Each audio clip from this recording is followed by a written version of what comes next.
वाहिगुरु जी का खालसा, वाहिगुरु जी की फ़तेह। गुरबानी का ख़जाना भरा पड़ा है बेशकीमती नियामतों के साथ। जो चाहिए वो हमें गुरबानी के ख़जाने से मिल जाएगा। अपनी हर विश को हम गुरबानी के थ्रू पूरा कर सकते हैं। जो चाहिए, जो मन में इच्छा है, चाहे वो दुनियावी इच्छाएं हैं या लोक परलोक के सुख हैं, सब कुछ हमें गुरबानी से मिल जाएगा। और आज मैं आपको वो बेस्ट ख़जाने की नियामतें बताने वाली हूँ। अगर आप उनको अपनी लाइफ में इम्प्लाई करते हैं, उसको अपनी ज़िंदगी को उस तरीके से जीना शुरू करते हैं ना, तो यकीन करिए गुरु नानक पातशाह आपको खुद अपनी गोद में बिठाएंगे। लोक के तो सुख मिलेंगे ही मिलेंगे, आपको 100% मिलेंगे। जितने दुनियावी सुख हैं मिलेंगे, पर लोक के भी सुख मिलेंगे, पर लोक भी हमारा संवर जाएगा। तो सबसे पहले समझते हैं कि वो कौन सी नियामतें हैं जो बेस्ट हैं गुरबानी के खजाने में से। सबसे पहला है, सबसे उत्तम जागना कौन सा है।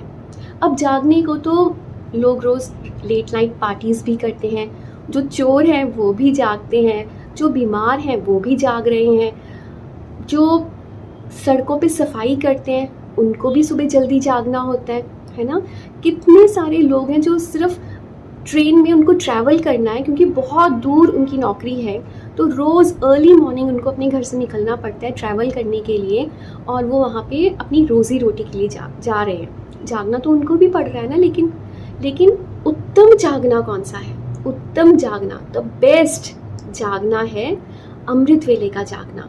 जब हम भगवान को याद करते हैं, जब हम अपने उस रब को याद करते हैं उठ के, तो यहाँ पे ये समझाया गया है कि सबसे उत्तम, सबसे बेस्ट और सबसे पावरफुल जो जागना है, जो टाइम है जागने का, वो है अमृत वेले जागना और अमृत वेले को संभालना।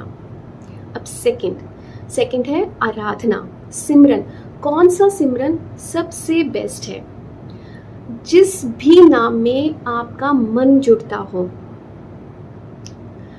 ज़रूरी नहीं है कि आपने वाहिगुरु सिमरन करना है। अगर आपका ओम में आपका मन जुड़ता है, आपका ओम साई राम में मन जुड़ता है, आपका राधा राधा में नाम जुड़ता है, आप ओम नमः शिवाय करना चाहते हो, ओम नम जो जिसमें भी जितने भी नाम जप हैं, आप राधा स्वामी को मानते हो, आप उनका नाम जप करिए। बस जिस भी नाम में आपकी आस्था हो, जो भी नाम जप आप प्यार से कर सकते हो, आपको लगता है मेरा कनेक्शन बिल्ड होता है उस नाम जप को करने से। जैसे हम बोलते हैं ना, वाह गुरु वाह गुरु वाह गुरु वाह गुरु। नाम जप है ना, अंदर से फीलिंग आती है कि हमारा कनेक्शन बन रहा है, हम कनेक्ट हो पा रहे हैं उस डिवाइन एनर्जी के साथ। वो डिवाइन एनर्जी एक ही है, वो एक ही है, बस नाम जो है वो अलग अलग हैं। तो आपका जिस भी नाम में आपका अंदर से मन जुड़ रहा हो, प्यार से जुड़ रहा हो, वो नाम जप आप कीजिए। अब थर्ड यहाँ पर आता है कि कौन सी जो रोशनी है सबसे बेस्ट है। तो गुरु नानक पातशाह समझाते हैं कि जब किसी ने भी हमारे घर पे आना होता है ना, कोई बहुत क्लोज वंस हैं, कई बार होता है ना कि बड़े इंपॉर्टेंट गेस्ट हैं वो हमारे, तो हम क्या करते हैं, अपने घर को कितना अच्छे से डेकोरेट करते हैं, कितनी साफ़ सफाई करते हैं, घर को एकदम लाइटों से जगमग कर देते हैं, है ना। तो गुरु नानक पातशाह बोलते हैं, समझाते हैं हमें कि ये तो बाहर की रोशनी है। जो सबसे उत्तम रोशनी है, जो सबसे बेस्ट है, वो है अपने मन को जगाना। अपने मन को आप रोशन करो, और वो आप कैसे कर सकते हो? जब हम उसके अंदर नाम का दीपक जलाएंगे, नाम का दिया जलाएंगे, जब हम अमृत वेले उठेंगे और अब जिस भी नाम में हमारी आस्था है, हम उसका नाम सिमरन करेंगे, हमारे अंदर हमारा मन जो है वो रोशन होगा। अब बात करते हैं फोर्थ नंबर, और वो क्या है? वो है सबसे उत्तम दान कौन सा है। गुरु पातशाह समझाते हैं हमें यहाँ पे कि आप कितने भी दान पुण्य कर लो, आप कितना ही किसी के लिए कर लो, लेकिन जो नाम दान है एक वही दान है जो आपको आगे जाके, जैसे कहते हैं ना कि आगे भी परलोक में भी हमें टोल टैक्स देना पड़ता है, तो वहाँ पे हमें ये नहीं वो पूछते हैं कि तुमने कितना दान किया था, तुमने कितने पुण्य किए थे, नहीं, वो पूछते हैं तुमने कितना, तुम्हारे पास नाम की कितनी, तुम्हारा लेखा जोखा क्या है नाम का, तुमने कितना नाम जपा है। तो सबसे उत्तम जो हमें दान है, जो हमें खुद को देना है, वो है नाम का दान। अब बात करते हैं 5th नंबर, और वो है त्याग। सबसे उत्तम, जो सबसे बेस्ट त्याग है वो क्या है। अब कुछ लोग होते हैं घर परिवार त्याग देते हैं, वो बोलते हैं कि मैंने तो बस सब छोड़ दिया है, मैंने घर की जिम्मेदारियां छोड़ दी हैं, मैं कोई इंटरफेयर नहीं करती हूँ घर के किसी भी मामलात में, मेरी कोई इंटरफेरेंस नहीं है। जैसे कहते हैं ना, बस सन्यासी बन गए हैं, घर बार छोड़ के जंगलों में चले गए, पहाड़ों में चले गए, वहाँ जाके सन्यासी बन के बैठे हैं। तो गुरु अर्जन देव जी महाराज समझाते हैं हमें यहाँ पे कि तुम्हें अपना परिवार छोड़ने की, अपनी जिम्मेदारियाँ छोड़ने की बिल्कुल ज़रूरत नहीं है। कोई ज़रूरत नहीं है तुम्हें कि तुम अपनी गृहस्थ जीवन को छोड़ो और वहाँ ऊपर जंगलों में जाके, पहाड़ों में जाके अलग बैठ के तुम नाम जप करो। गृहस्थ जीवन में रह के अपनी जिम्मेदारियाँ निभाते हुए, काम, क्रोध, तुम्हारे अंदर गुस्सा है, तुम्हारे अंदर अहम है, अहंकार है, किसी चीज़ का लोभ है, ग्रीडीनेस है, ये चीज़ें छोड़ो, ये विकार छोड़ो, इनको त्याग दो। वही बेस्ट त्याग है तुम्हारे लिए। काम, क्रोध और लोभ, मोह, इनको त्याग दो। हमें पता होता है हमारे अंदर क्या क्या विकार है। किसी के अंदर होता है, किसी को बहुत जल्दी गुस्सा आ जाता है, किसी को बहुत ज़्यादा अहम होता है, बहुत ज़्यादा उनके अंदर अहम होता है, किसी चीज़ का अहंकार होता है, उन्हें किसी चीज़ का, किसी को पैसे का होता है, किसी को अपनी खूबसूरती का होता है, किसी को अपनी ये होता है कि मेरे पास बहुत पावर है।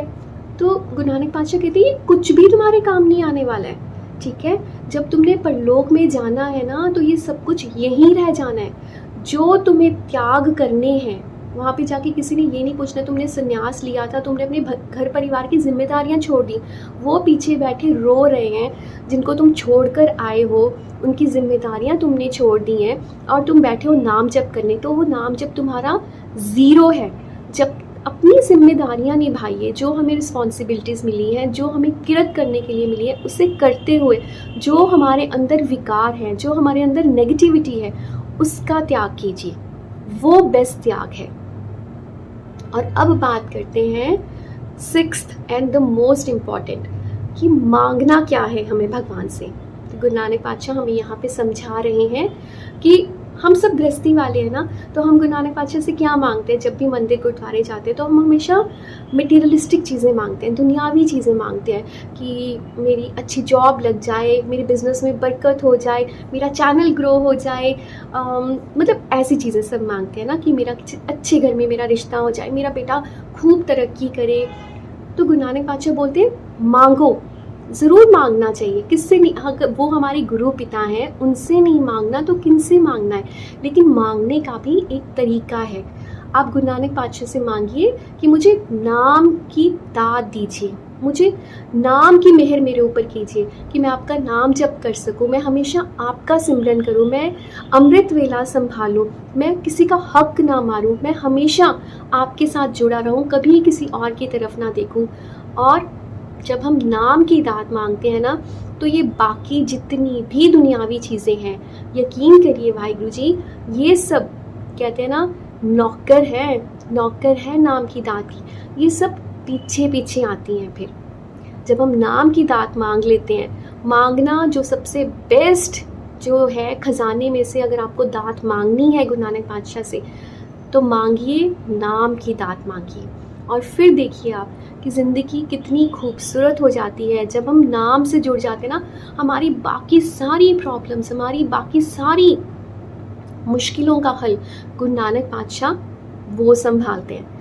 गुरु नानक पातशाह समझाते हैं तुम बस अमृत वेला संभालो। ये जो श्वास मिले ना तुम्हें, बिजनेस कर रहे हैं, क्यों कर रहे हैं कि पैसा बहुत इम्पॉर्टेंट है। मानती हूँ पैसा बहुत ज़रूरी है, पैसे के बिना गति नहीं है, ज़रूरी है, money is a very big energy. लेकिन उन पैसों से हम एक सांस भी नहीं खरीद सकते। We cannot even buy a single breath, एक सांस भी नहीं खरीद सकते ना हम उन पैसों से।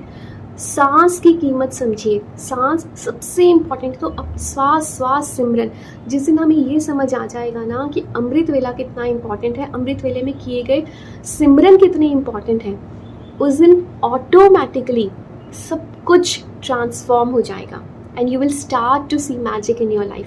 ट्रस्ट मी वाहिगुरु जी, जिस दिन हम दिल से जुड़ जाएंगे ना, सिर्फ नित्य करने के लिए नहीं कि वो अभी मुझे 5 वाणियों का पाठ करना है, अभी मुझे मूल मंत्र जाप भी करना है, अच्छा मेरी 5 माला होगी, अभी मुझे 1 माला और करनी है, नहीं।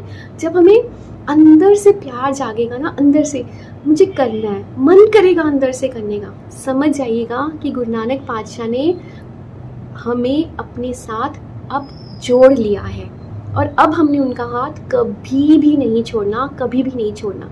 क्योंकि अगर वो हमारे साथ है ना, तो हमें किसी से डरने की ज़रूरत नहीं है, किसी से कुछ भी मांगने की ज़रूरत नहीं है, किसी मुश्किल से डरने की ज़रूरत नहीं है, किसी परेशानी से, किसी दुख तकलीफ़ से हमें परेशान होने की ज़रूरत नहीं है। फिर बस जो होगा उनकी रज़ा में होगा, हो रहा है, होता रहेगा। तो जितना हो सके निंदा चुगली से बचिए, एक दूसरे के लिए हम अरदास करें कि हम सब मिलकर अमृत वेला संभालें। खुश रहिए, खुश रहने दीजिए, बहुत सारा ख्याल रखिए अपना। वाहिगुरु जी का खालसा, वाहिगुरु जी की फतेह।